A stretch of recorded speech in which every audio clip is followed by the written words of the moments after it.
My life for you! Stephen King's The Stand. It's a rubber band and paper towels. Based on the Stephen King novel of the same name, this miniseries follows a group of survivors after an apocalyptic viral outbreak wipes out 99% of the world population. Cheerful, star-studded cast: Gary Sinise, Rob Lowe, Ed Harris, Molly Ringwald, Kareem Abdul-Jabbar. Honestly, the eeriest part of the story is the opening, as we move throughout an underground facility filled with dead scientists killed off mid-stride. The rest of the story is kind of a slog to get through, the diamond in the rough being the Randall Flagg character. You look like caca. After the outbreak, things become a typical good versus evil story, which could be great. Any adaptation can be great, depending on the execution. With a Stephen King story, it can range from Shawshank Redemption to Maximum Overdrive. Though King himself directed Maximum Overdrive, and it's full of the same caliber of acting as The Stand, so maybe tonally, this is pure Stephen King. It's a 6-hour miniseries, so if you're quarantined, there are worse things you can do with your time. Try to remain calm. Attention, Portland residents, citizens of San Diego. A small town is quarantined after a jackass smuggles in a monkey that infects everybody with a highly contagious and deadly virus. Many people are dying and are going to continue to die unless we find this monkey. Starring Dustin Hoffman, Kevin Spacey, Cuba Gooding Jr., okay. Morgan Freeman, really?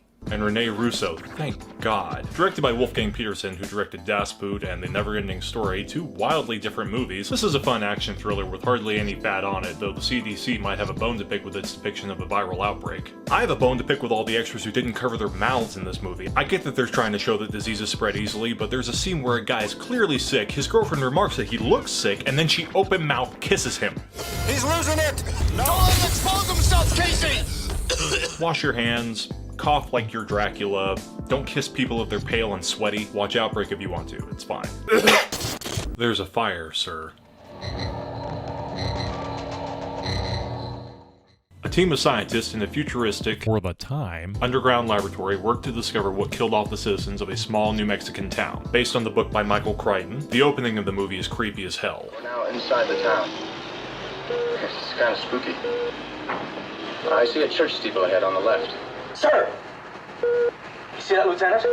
See what, man? Over there by the fence. It looks like a body. We meet our four main characters: the team leader, the young surgeon, Have a look at his buttocks. That's not funny. the old pathologist, and the cynical microbiologist. While the opening really grabs your attention, the movie jumps into hard science for most of the second act, though we do get a pretty intense climax. Directed by Robert Wise, who directed The Day the Earth Stood Still, Star Trek the Motion Picture, The Sound of Music, West Side Story. What? That's awesome! Part virus movie, part alien invasion. If you have a short attention span, maybe skip it, but it's great for fans of hard sci-fi. Hey everybody, real quick, the viruses in these movies are much worse than what we're dealing with in 2020. That being said, COVID-19 is not something you should really brush off, but if we practice good hygiene and just distance ourselves from each other for a little while, we're going to do a lot better than we would.